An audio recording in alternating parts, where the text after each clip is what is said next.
I'm sure each one of you have someone in your life, that person who, when they walk into the room just lights up and you just want to be by that person. They always have something fun to say or something fun to do, and my mom is that person. Quick story about her. When I was 10 years old, I remember getting into the car. It was a weekday, and she said, "You know what? We're going to play hooky today." And I said, "Oh, cool. I've never played hockey." And she said, "No, not hockey. Hooky. It means we're not going to do what we're supposed to do." So she knew how to have fun.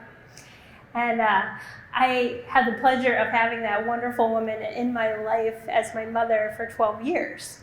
She, along being a wonderful, bright human being that everyone loved to be around, she had a darker side, and she suffered from depression and ended up committing suicide when I was 12.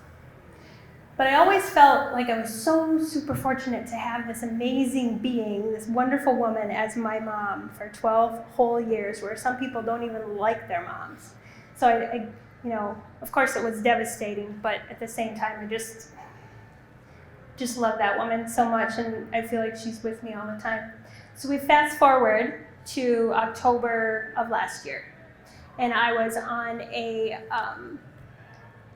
retreat with there were about 60 of us, and during the retreat we took this little short walk, and we were told, just let's everyone be quiet and not talk to one another, and just kind of go introspectively, listen to the footsteps of those around you and the noises of nature. And during that walk, I had the thought to invite Mom with me on my walk, and I'd never done that before. I mean, I always feel like she's with me, but I was like thinking, come walk with me on this walk. And so I kind of felt like she was with me. And we reached our destination, and we were told, okay, we're going to put on a celebration of life. And no one had died recently or anything. It was just something fun to do. And there were people from all different walks of life, different religions, all different people there. And so the idea was that you could volunteer to be in the congregation, or you could volunteer to be a speaker, or do a reading from any religion you liked, or something you wrote yourself, or you could be in the choir. And being a speaker, my training tells me, if you ever have an opportunity to speak, you raise your hand and you speak. But I didn't have anything I wanted to say. So I'm not just going to talk. So having my mom with me, I had my notebook and my pen, and I thought to myself, maybe Mom has something she wants to share with the group for this celebration of life. And which is something I'd never done before. I asked her if she had something to tell me in that way. And so I got quiet and I listened, and she did. And one word came to my mind, I wrote it down. The next word came to my mind, I wrote it down. And I was basically just downloading this message, which, had anyone told me I was going to do that kind of thing, I would have been like, that's weird, that's freaky, no way. But it didn't feel weird at all. It felt very natural. And it was a really cool experience. And my name did get pulled, and I got to share the message with the group. And here's that message. A message for the living. To live is to be free. Free from the bonds of time and place. To live is to love. Love yourself first as you love others. To live is to be weak and strong, big and small, well and ill. To heal and to help others be healed. To live is to know you're truly divine. You are here to experience life, live life, and love your life. Let us celebrate and be free. And you could take that, and we could take this line by line and go through it and really talk about it, and that would take a long time. We don't have that time today, so let's focus on this one. You are here to experience life, live life, and love your life. Who thinks that's a good way to live? I really, really resonate that, being a life coach. This is what it's all about for me. So how do we do that? How do we live life, experience life, and just love our lives? And I think there's a common thread for people who are experiencing life in this way. And it's them focusing on what they do want rather than focusing on what they don't want and the results that they want. So here's what I'm going to introduce you to as the results formula. All of our results start here in the form of thoughts. We are thinking all the time. We literally have tens of thousands of thoughts a day. I think it's 60 to 70,000 thoughts a day. And it's our thoughts that create our feeling tone. It's how we're feeling. And deep down we know this to be true, but let me give you an experience of it right now. Have you ever had the thought, think this thought with me, oh my gosh, I lost my wallet? What feeling tone generates in you when you think you lost your wallet?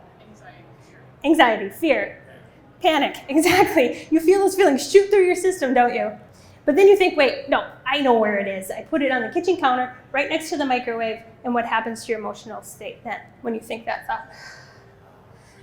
Relief, joy, right? So our thoughts are constantly being impressed and creating this emotional state. So when we think confident thoughts, we feel confident. When we think fear-based thoughts, we feel afraid. Our thoughts literally affect our physiology. And it's our feelings that by law must be translated into our actions. So we feel confident, we take confident action. We feel afraid, most people seize up and take no action. And it's your action or lack of action that causes your results. This is the idea of cause and effect. Thoughts cause feelings, feelings cause actions, actions cause results. Now, 99% of the planet doesn't understand this. Most people of the world, they look at their results, they look at their circumstance, they look at their bank account, their spouse, their career, and they call that their causes. Actually, they don't call them their causes, they call them their be causes, don't they? I can't go after that dream that I want because I don't have enough money, or I can't go after the job that I want because I lose my benefits. I can't go after the relationship I want because I'm not the right age or I don't have the right look. I can't have what I want because. But the true cause of our results is not our circumstances. What's the true cause of our results? It's the first cause. Exactly. It's your thoughts. So what have you been thinking? If you want to know what you've been thinking, take a look at your results, because your results never lie. Some people don't like this idea that they are the first cause of their results, and yet it's absolutely true.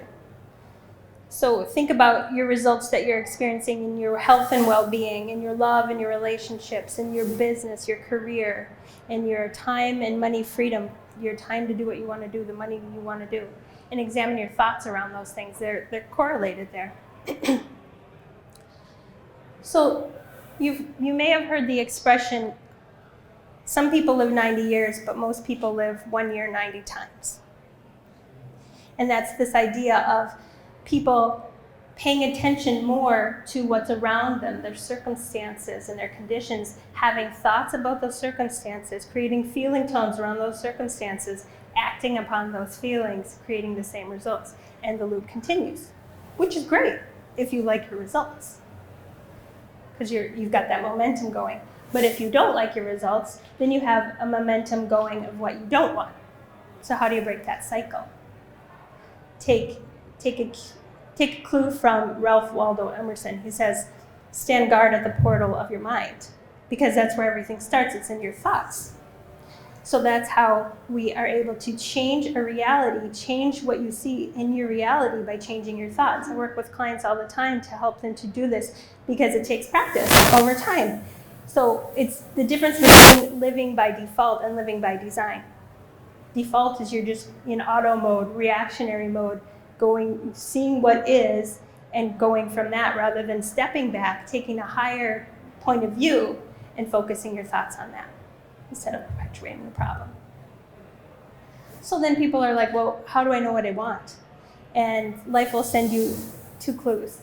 It'll send you longings and discontents. Those longings, I had a longing for a really long time to help people in bigger ways, and I wasn't doing that in corporate America. I was helping a very few people in small ways. So I had this longing. It's that longing for something that you want. That's an easy one. And then there's also discontent. So it's longing and discontent. And that discontent, basically, you just turn a discontent on a 180, and that's actually what you want. If you're experiencing problems with your body, you do the 180 and say, I would love my body to be this way. I would, the opposite of pain is relief. It's having a healthy body. So you're focusing on what is working. This takes practice, and It's simple, but it takes practice. And then I run into people like this one woman in particular. She was one of my clients. She let me share her story where she says, well, Roxy, a little backstory on her. She had been retired for about a year or two. Felt like she was done. She and I met for a different reason, and then we turned the conversation to talk about her and what's going on with her. And she said, you know what? To be honest, I'm done. And she meant she was done. This woman had all the money that she would ever need to do whatever she wanted, and she was done. And I said, well, you're not done because you're still here. So we got to figure that out, right? And luckily she wasn't willing to end her own life, but she was willing to work with me. So she decided to work with me, and we went through a program, and she said, you know, I can't figure out, I don't want to do anything, but I know how I want to feel. And I said, that's all we need. We just need to know how you want to feel. And if there's one thing that you take away from this talk today, that's it. Focus on how you want to feel and generate the state of how you want to feel as many times a day as you can, and you will see your life change before your eyes. So she was able to focus on what she wanted, focus on how she wanted to feel, which helped her to change her whole life around. So she uncovered that she was living her life by her father's values, and that wasn't serving her. Her whole life she was living her life by her father's values, so she was able to pay attention to that and change that for herself. And her life opened up because she was focusing on how she wanted to feel, and she got ideas of things that she wanted to do, things that she had been suppressing and not even realizing for a long, long time.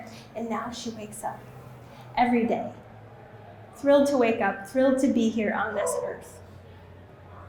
So you're here to experience life, live life, and love your life. Let us celebrate and be free.